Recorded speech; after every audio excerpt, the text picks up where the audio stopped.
গণ অধিকার পরিষদের সভাপতি নুরুল হক নূরকে হত্যার উদ্দেশ্যে পরিকল্পিত ও টার্গেট করে তার উপর চালানো হয়েছে বলে অভিযোগ করেছেন বিএনপির সিনিয়র যুগ্ম মহাসচিব রুহুল কবির রিজভী।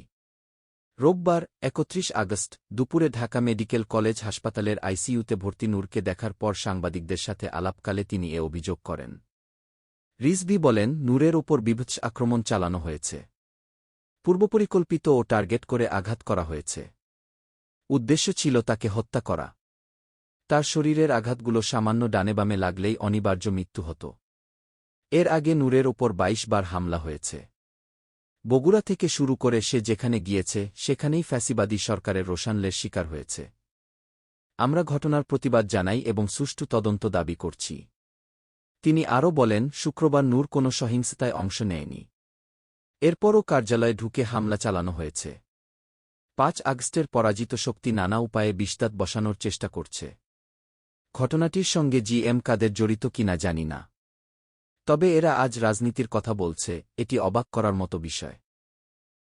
জাতীয় পার্টির চেয়ারম্যান জি.এম. কাদেরের সমালোচনা করে বিএনপির এই জ্যেষ্ঠ নেতা বলেন, যিনি নির্বাচনের আগে ভারতে গিয়ে অনুমতি ছাড়া কিছু বলা যাবে না বলে মন্তব্য করেছিলেন, তিনি কিভাবে বাংলাদেশে রাজনীতি করেন? এরা গভীর পানির ভেতর থেকে মাথা তুলে উকি দিচ্ছে।